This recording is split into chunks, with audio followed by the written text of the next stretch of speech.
नादानी रहेगी, फटे हाल में जिंदगानी रहेगी। उठा लो उन्हें भी जो तुमसे जुदा है, यही एकता की निशानी रहेगी। राजा नहीं फकीर है, देश की तकदीर है। जाता है विदेशों में तो कहता है मैं तो गौतम बुद्ध की धरती से आया हूं। अरे बेईमान, भारत में राम के नाम पर राजनीति करते हो, विदेश में हमारे पूर्वज गौतम बुद्ध का नाम लेते हो। योगी आदित्यनाथ ने गुंडई की भाषा बोलते हुए, सदन में जो है रेतुकार की भाषा बोलते हुए अखिलेश यादव को क्या क्या नहीं कह डाला, और 86 में 56 की बात उभार दिया। मैंने चैलेंज कर दिया, अगर लिस्ट नहीं दे पाए बेईमान तो तुम्हें जाकर के पौड़ी गढ़वाल में शरण लेना पड़ेगा, या वही गोरखनाथ के मठ में जाकर के सारंगी बजाना पड़ेगा। फूल वही चुन पाते हैं जो कांटों से टकराते हैं। अधिकार न मांगे मिलता है, अधिकार तो छीने जाते हैं।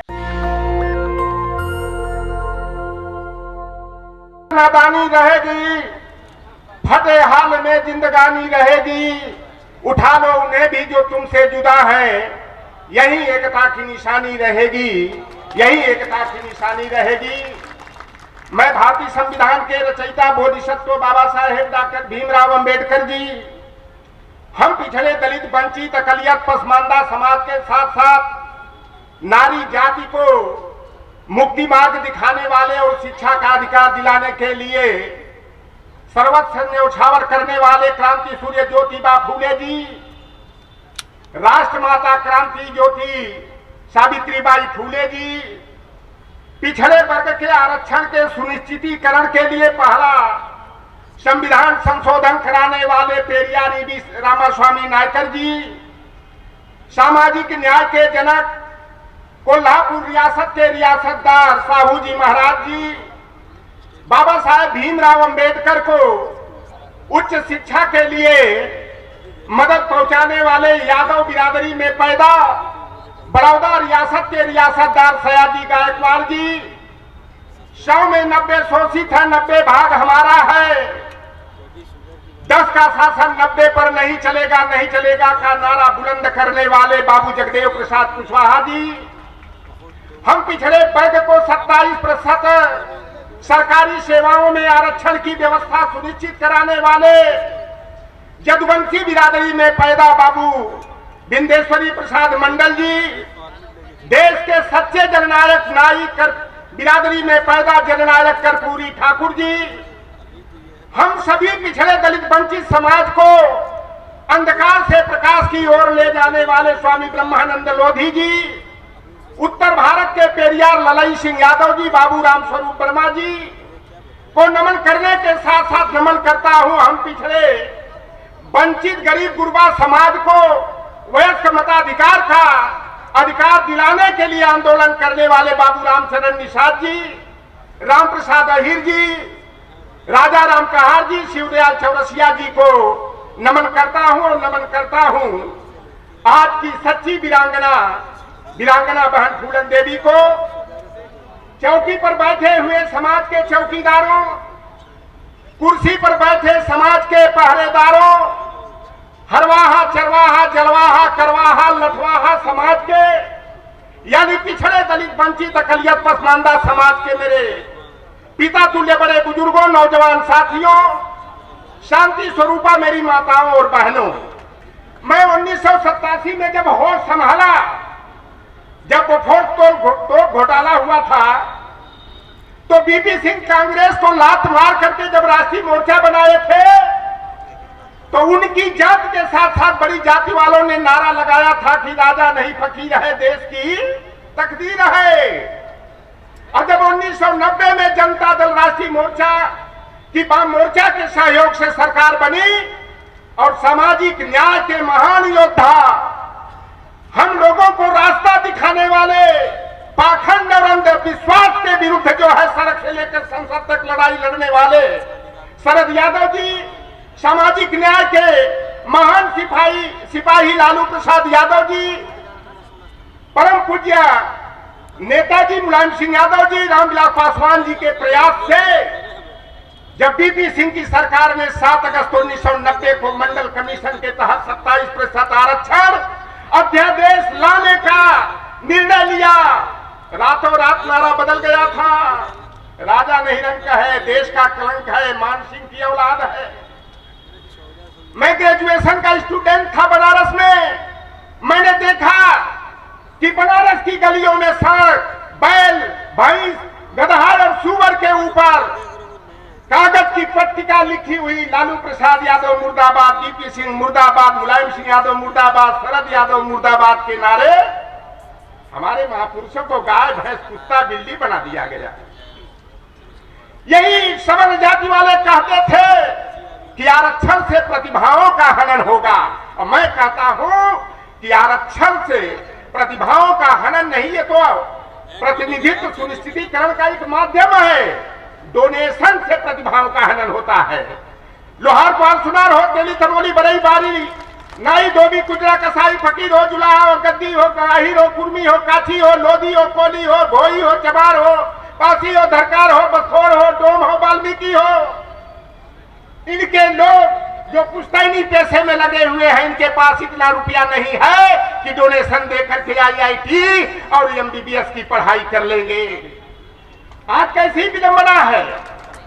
जब मंडल कमीशन के संदर्भ में इंदिरा साहनी बनाम भारत सरकार का निर्णय 16 नवंबर 1992 को आया, तो उसमें आर्थिक आधार पर आरक्षण को नकार दिया गया, और भारतीय संविधान जो बाबा साहेब अम्बेडकर द्वारा लिखा गया, उसमें भी पिछड़ेपन का जो मानक है, सामाजिक और शैक्षणिक पिछड़ापन है, न कि आर्थिक पिछड़ापन है। लेकिन यह इंटरनेशनल लायर, अंतरराष्ट्रीय महाझूठा, वह बेईमान अपने को पिछड़ी जाति का गरीब माँ का बेटा बताते बताते हम लोगों के पिछड़ों, दलितों, वंचितों, आदिवासियों के वोट पर डकैती डाल करके जो नील श्रृंगार के रूप में देश का प्रधानमंत्री बना हुआ है, जाता है विदेशों में तो कहता है मैं तो गौतम बुद्ध की धरती से आया हूं। रे बेईमान, भारत में राम के नाम पर राजनीति करते हो, विदेश में हमारे पूर्वज गौतम बुद्ध का नाम लेते हो।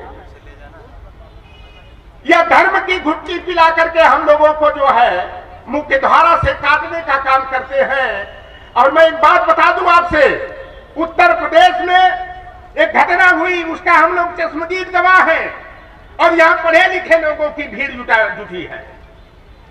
लोक सेवा आयोग का गठन 1951 में हुआ, और उत्तर प्रदेश लोक सेवा आयोग के माध्यम से जो भी PCS की भर्ती हुई, SDM की भर्ती हुई, कभी 86 पद SDM का विज्ञापित ही नहीं हुआ। लेकिन उत्तर प्रदेश में एक प्रोपगंडा कर दिया गया 2013 में। लोक सेवा आयोग की 2011 की PCS भर्ती का परिणाम जब 14 अगस्त 2013 को आया, तो 86 में 56 यादव SDM बना दिया। अभी 4-5 दिन पहले आप सुने होंगे, जो हमारे पूर्वज के मन से निकल करके आया है मच्छेंद्रनाथ के, योगी आदित्यनाथ ने गुंडई की भाषा बोलते हुए, सदन में जो है बेतुकार की भाषा बोलते हुए अखिलेश यादव को क्या क्या नहीं कह डाला, और 86 में 56 की बात उभार दिया। मैंने चैलेंज कर दिया कि अगर योगी आदित्यनाथ 86 में 56 यादव SDM की लिस्ट प्रस्तुत कर दोगे, तो चौधरी लौटन राम निषाद 5 कालिदास मार्ग मुख्यमंत्री का आवास में स्वीपर का काम करेगा। और अगर लिस्ट नहीं दे पाए बेईमान, तो तुम्हें जाकर के पौड़ी गढ़वाल में शरण लेना पड़ेगा, या वही गोरखनाथ के मठ में जाकर के सारंगी बजाना पड़ेगा। मैं लड़ाई लड़ता हूं। मैंने संकल्प लिया 1992 में कि मैं जान दे दूंगा उस कौम के लिए जिस कौम में चौधरी लौटन राम निषाद का जन्म हुआ है। लेकिन चौधरी लौटन राम निषाद निज स्वार्थ के लिए अपने जमीन को बेच करके अपने पिछड़े दलित पसमानदा समाज के कंधे पर सवार होकर के जो है अपना हित साधने का काम नहीं करेगा। हम सुरक्षित हैं। जब से प्रोफेसर चंद्रशेखर सिंह यादव जी का बयान आया है, लौटन राम निषाद डेली कोई न कोई बयान जारी करता है और अपने यूट्यूबर साथियों के माध्यम से अपनी आवाज को लोगों तक पहुंचाने का काम करता है। हम धन्यवाद देना चाहते। पहले तो दिलीप मंडल का नाम हम लोग देखते थे कि कभी कॉलेजियम की, कभी जनगणना की बात करते थे। आज हमारे भाई शंभू कुमार सिंह पटेल नहीं दिखाई दे रहे हैं, लेकिन शंभू कुमार सिंह पटेल हो चाहे नीरज पटेल हो, ऐसे लोग हैं जो वंचित वर्ग की आवाज को उठाने का काम करते हैं। और मैं आज सबसे बड़ा संवेदनशील जो मुद्दा है प्रकाश भाई, जनगणना का मुद्दा है।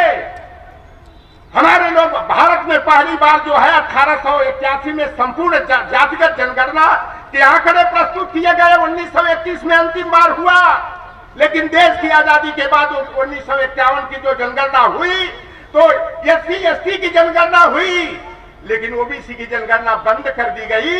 और जब 2010 में शरद यादव जी, लालू प्रसाद यादव जी, तमाम हमारे जो नेता थे, मुलायम सिंह यादव जी ने आवाज उठाया तो UPA 2 की सरकार ने सामाजिक, आर्थिक, जातिगत जनगणना 2011 में कराया।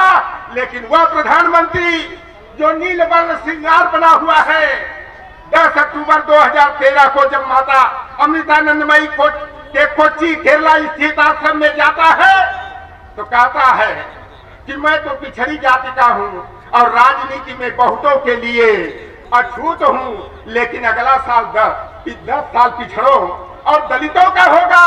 और प्रधानमंत्री बनने के बाद जो 1079 IAS की सूची जारी की गई, आप सभी को मालूम है कि गलत तरीके से क्रीमी लेयर लगा करके हमारे लड़के जो ओबीसी के थे, जाट के, गुर्जर के, लोहार के, पहाड़ के, मल्लाह के, कुर्मी के, काठी के, कुम्हार के IAS बने थे, कड़ी मेहनत करके मुखर्जी नगर, नेहरू बिहार में तैयारी करके 314 लड़कों को DOPT के माध्यम से बाहर कर दिया गया।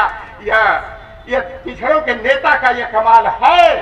और हमारे घर की भी पैमाइश कर दी गई है और मैंने कह दिया, दबाव आया, क्या चाहिए तुम्हें पदाओ मैं देता हूं। हमने कहा वह पद नहीं चाहिए जो पिछड़ों की हकमारी के लिए दिया जाएगा। हम पिछड़ों के लिए, मेरे घर पर बुलडोजर चल जाए मुझे कोई तकलीफ नहीं होगी। अगर लॉर्ड राम निषाद के ऊपर बाबू जगदेव प्रसाद की तरह अगर बुलडोजर भी चल गया तो मुझे कोई डर नहीं है, कोई भय नहीं है। तो जोर जुल्म और अत्याचार अब ना हमको सहना है, जिन आंखों में आंसू है, चिंगारी उनमें भरना है। मैं जानना चाहता हूं कि जब 30 अगस्त 2015 को जातिगत आंकड़े घोषित किए गए, SC/ST की जातिवाद जनगणना घोषित कर दी गई, धार्मिक अल्पसंख्यक मुस्लिम, सिख, ईसाई, जैन, बौद्ध, पारसी, यहूदी, रेसलर की कर दी गई, ट्रांसजेंडर और दिव्यांग की कर दी गई। तो आए भाजपा वाले बेईमानों, पिछड़ों की जनगणना उजागर करने वाले न करने में तुम्हारा क्या में लाल मिर्ची लग जाती है। आज कॉलेजियम का मुद्दा सबसे बड़ा मुद्दा है, चाहे वो महाराष्ट्र में पंचायत चुनाव का मामला हो, चाहे उत्तर प्रदेश में नगर निकाय का चुनाव का मामला हो, चाहे छत्तीसगढ़ में जो है आरक्षण विस्तारीकरण का मामला हो, न्यायालय का हथौड़ा चल जाता है। अरे भाई, अब प्राइमरी का मास्टर बनने के लिए UP टेट और C टेट पास होना पड़ता है, बाबू बनने के लिए UP टेट क्वालिफाई करना पड़ता है। और जो लोकतंत्र का सबसे बड़ा स्तंभ है न्यायपालिका का, तो 5 जजों की पीठ अपने दामाद को, अपने बहनोई को, अपने साले को, अपने सलाह को यह जो है जज बनाने का काम करते हैं। पीढ़ी दर पीढ़ी परिवारवाद को, तुच्छ जातिवाद को बढ़ावा दिया जाता है। इसलिए मैं मांग करता हूं कि जिस तरह से लोक सेवकों की भर्ती संघ लोक सेवा आयोग, लोक सेवा आयोग के माध्यम से होता है, उसी तरह उच्च न्यायपालिका के न्यायाधीशों का चयन भारतीय न्यायिक सेवा आयोग के माध्यम से होना चाहिए। तो पिछड़ों में जब तक न जागोगे तो लुट जाओगे। ए लालो, पिछड़ों वंचितों के हजारों साल का इतिहास तेरा डूब जाएगा। सितारे घेर लेंगे फिर तुझे, गर्दिश भरे आकर लुटेरा फिर तेरे आंगन में आकर लूट जाएगा। सावधान होना है, हिंदू नहीं बनना है। मंडलवाद, अम्बेडकरवाद और पेरियारवाद की जड़ों को मजबूत करने के लिए आपको ईमानदारी से अपने वोट को देने की बात करना है। जो हमारे आरक्षण का विरोधी है, सम्मान और भागीदारी का विरोधी है, न उन्हें हम सम्मान देंगे, न उनके पक्ष में मतदान करेंगे। हम उनका बहिष्कार करेंगे। फूल वही चुन पाते हैं जो कांटों से टकराते हैं।